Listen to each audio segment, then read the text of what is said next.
So இவருக்கு மெயினாக வந்து disk bulge with nerve compression தான் இருந்திருக்கு. அது கூட வந்து இங்கே ரேடியேட்டிங் பெயின் வந்து அவருக்கு இந்த சைடு இருந்தது.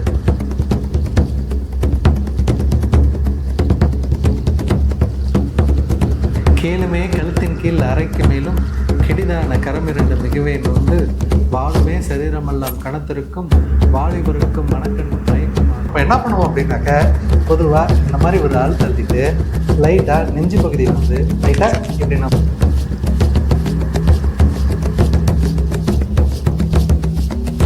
எட்டாம் அறிவு நேயர்களுக்கு வணக்கம். இன்றைக்கி நம்ம என்ன டாபிக் பார்க்க போகிறோம் அப்படின்னாக்க, cervical spondylosis, அதனால் ஏற்படுற நரம்பு அழுத்தம் மற்றும் கழுத்து எலும்பு தேய்மானம். இதுக்கு சித்த மருத்துவத்தில் என்ன ட்ரீட்மெண்ட் அப்படின்றத தான் இன்றைக்கி பார்க்க போகிறோம். ஆக்சுவலாக நிறைய பேருக்கு சந்தேகம் இருக்கும், cervical spondylosisன்னு சொல்கிறீங்களே, cervical spondylosisலாம் வந்து இப்போ வந்ததாச்சு, கழுத்து எலும்பு தேய்மானத்துக்கு உண்மையிலே இதுக்கு சித்த மருந்து தான் இருக்குங்களா? ஆக்சுவலாக வந்து நிறைய பேருக்கு என்ன சந்தேகம் இருக்குது அப்படின்னாக்க, சித்த மருத்துவனாக்கா போவாங்க, அவங்க ஏதோ ஒரு மூலிகையை வந்து செஞ்சு அதில் ஏதாவது வந்து மருந்து பண்ணி கொடுக்குறாங்க, இவங்களுக்கு அந்த நோயை பற்றி புரிதல் இருக்குமா அப்படின்றதே பல பேருக்கு வந்து சந்தேகம் இருக்குது. ஏன்னா வந்து அந்த நோயை பற்றி புரிதல் இருந்தால் தான் வந்து அதுக்கான ட்ரீட்மெண்ட்டே கொடுக்க முடியும். ஃபஸ்ட்டு வந்து நோய் நாடி, நோய் முதல் நாடி, அதாவது வந்து நோய் என்னன்றதை கண்டுபிடிக்கணும், அது வந்ததுக்கான காரணத்தையும் கண்டுபிடிக்கணும் அப்படின்றது தான் அடிப்படை இல்லைங்களா?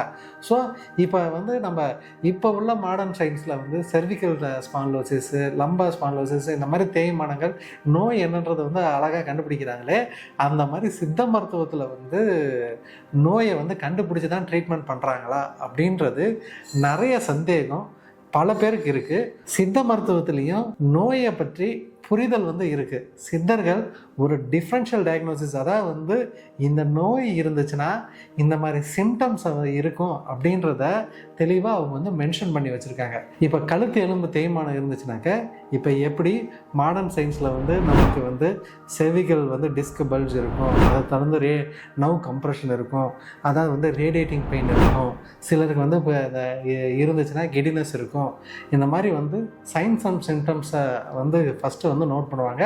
அதை வச்சு இந்த நோய் அப்படின்றத வந்து கண்டுபிடிக்கிறாங்க இல்லைங்களா? அதான் வந்து cervical spondylosis-ஐ சித்த மருத்துவத்தில் சகனவாதம் அப்படின்றத சொல்லுவாங்க. இப்போது சகனவாதம் அப்படின்னாக்க அதுக்கு என்னென்ன சிம்டம்ஸ் இருக்குன்றத சித்தர்கள் வந்து எழுதி வச்சுருக்காங்க. கேளுமே கழுத்தின் கீழ் அரைக்கு மேலும் கெடிதான கரமிரண்டு மிகவே வந்து வாழுமே சரீரமெல்லாம் கணத்திற்கும் வாலிபருக்கும் மனக்கண்ணும் மயக்கமாகும், ஏழுமே இரண்டு கண்ணும் எரிச்சலுண்டாம், ஏற்றமாய் சலந்தான் இறுகி காணும், தேலுமே கட்டினார் போல் கடுத்து நோகும், சகனவாதம் இவை தீர்க்கம் தானே. இந்த பாட்டை என்ன சொல்கிறாங்க அப்படின்னாக்க, கழுத்துக்கு கீழே அரைக்கு மேலே, அதாவது வந்து கழுத்துக்கு கீழே அரைக்கு மேலே, அதாவது வந்து இதுதான் வந்து அவங்க மென்ஷன் பண்ணுறாங்க. இந்த பகுதிகளில் என்ன இருக்கும் அப்படின்னாக்க, கேளுமே கழுத்தின் கீழ் அரைக்கு மேலும் கெடிதான கரம் இருந்தும் மிகவே, அதாவது வந்து நம்ம கைகளில் வந்து வலி வந்து இருக்கும். நமக்கு cervical spondylosis மெயின் சிம்டமே கையில் வந்து நமக்கு ரேடியேட்டிங் பெயின் வந்து காஸ் பண்ணுறது தான். இது ரெண்டு சைடில் எதில் வேணாலும் வரலாம். கரம் இரண்டும் மிகவே வந்து வாழுமே சரீரம் எல்லாம் கணத்திருக்கும். cervical spondylosis வந்தவங்களுக்கு நீங்கள் பேக் சைடு பார்த்தீங்க அப்படின்னாக்க, அந்த முதுகு பகுதி எல்லாமே வந்து அவங்களுக்கு வந்து ஸ்டிஃபாக இருக்கும். மெயினாக வந்து தோள்பட்டை வந்து இறுகி இருக்கும். ப்ளஸ் வந்து இந்த டெல்டாய்ட் மசில்னு சொல்லுவாங்க, இந்த ஷோல்டர் மசிலு, இது எல்லாமே வந்து ரொம்ப ஸ்டிஃபாக இருக்கும். அதுதான் சரீரம் எல்லாம் கணத்திருக்கும் அப்படின்றாங்க. வாலிபருக்கும் மனக்கண்ணும் மயக்கமாகும். cervical spondylosis-ல முக்கியமான சிம்டம்ஸ் என்ன அப்படின்னாக்க, பொசிஷனல் வெர்டிகோ, கிடினஸ் இருக்கும், தலை சுத்தல் இருக்கும். அந்த தலை சுத்தல் இருக்கிறது தான் வந்து வாலிபருக்கும் மனக்கண்ணும் மயக்கம், அந்த கிடினஸ் இருக்குன்றது தான் மயக்கம் இருக்குன்றாங்க. அதுக்கடுத்து வந்து இந்த லாங் டேர்மில் cervical கம்ப்ளைண்ட்ஸ் இருக்கிறவங்களுக்கு ஹெட் ஏக் இருக்கும். அதனால் சில டைமில் வந்து அவங்களுக்கு கண் எரிச்சல் வந்து அவங்களுக்கு வந்து இருக்கும். ஸோ அதுதான் வந்து அவங்க சொல்கிறாங்க, இரு கண்ணும் எரிச்சல் உண்டாம்.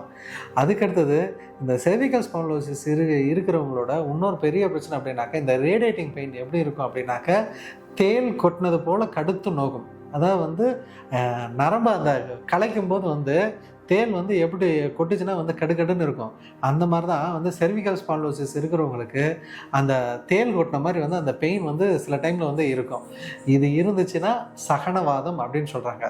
இப்போ தெரியுதுங்களா, cervical spondylosis-க்கும் சகனவாதம் இது ரெண்டும் ஏறக்குறைய வந்து இப்போ எப்படி மாடர்ன் சயின்ஸில் நமக்கு வந்து சிம்டமேட்டிக்காக, அதாவது வந்து இந்த சிம்டம் இருந்தால் இந்த டிசீஸ் அப்படின்னு சொல்கிறாங்களோ, அதே மாதிரி தான் சித்தர்களும் ஒரு நோய்க்கு வந்து கிளாசிஃபிகேஷன்ஸ் வந்து வச்சுருக்காங்க.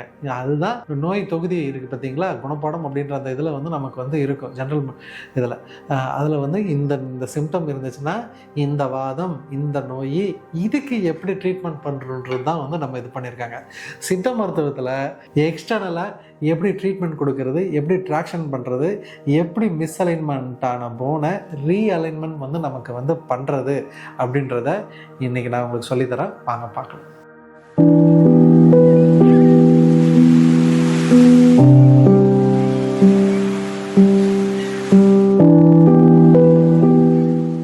இப்போ நமக்கு cervical டீஜெனரேஷன் இருந்துச்சுனாவே என்னென்ன சிம்டம் இருக்கும், எப்படி அசஸ் பண்ணணும் அப்படின்னாக்க, இப்போ நம்ம தொட்டு பார்க்கும்போது நமக்கு என்ன ஆகும் அப்படின்னாக்க, மெயினாக வந்து இந்த இடத்த வந்து நமக்கு அந்த இது cervical மசில் வந்து நமக்கு ஸ்டிஃபாக இருக்கும்.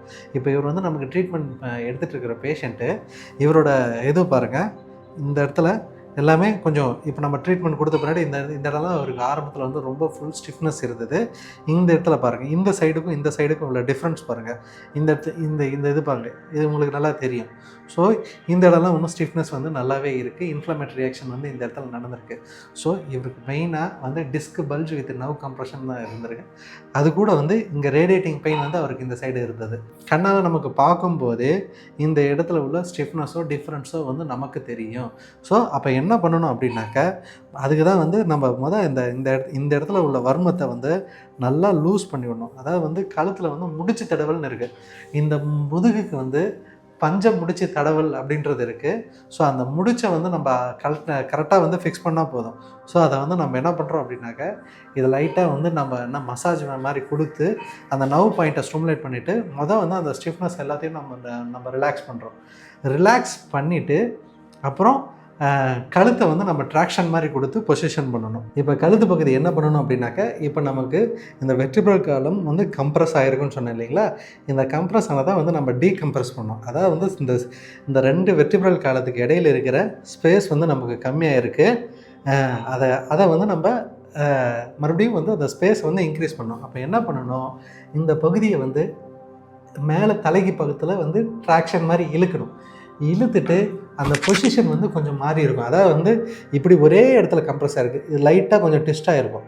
அதுதான் வந்து நம்ம இது பண்ணுறது. அப்போ நம்ம வந்து இழுத்துட்டு நல்லா இப்படி, அதுக்கப்புறம் கரெக்டாக இது லைட்டாக இப்படி, அப்புறம் இழுத்து ட்ராக்ஷன் கொடுத்துட்டு அதுக்கப்புறம் அந்த மசிலை வந்து நல்லா ரிலாக்ஸ் பண்ணணும்.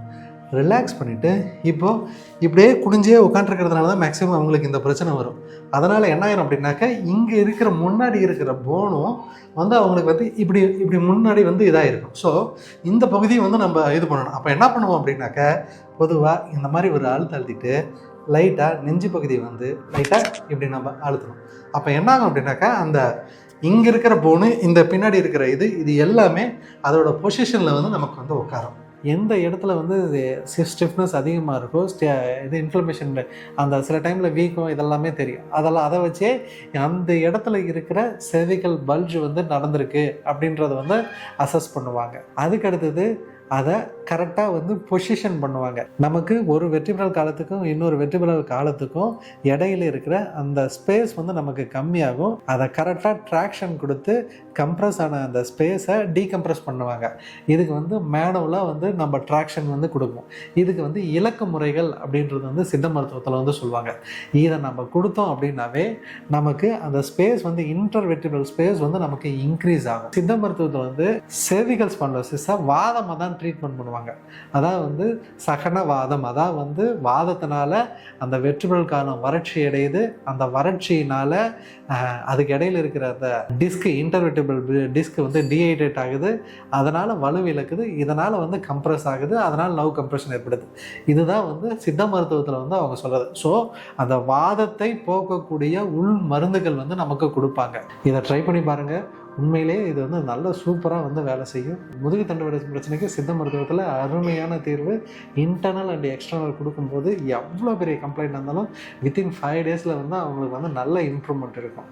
இதே மாதிரி இன்னொரு அருமையான நல்ல சித்த மருத்துவ பதிவோட உங்களை மீண்டும் வந்து சந்திக்கிறேன். சித்த மருத்துவத்தை பற்றி உங்களுக்கு நல்ல புரிதல் வேணும்னாலும், சித்த மருத்துவம்னா என்ன அப்படின்றத தெரிஞ்சுக்கணுன்னாலும் இந்த சேனலுக்கு நீங்கள் சப்ஸ்கிரைப் பண்ணுங்கள்.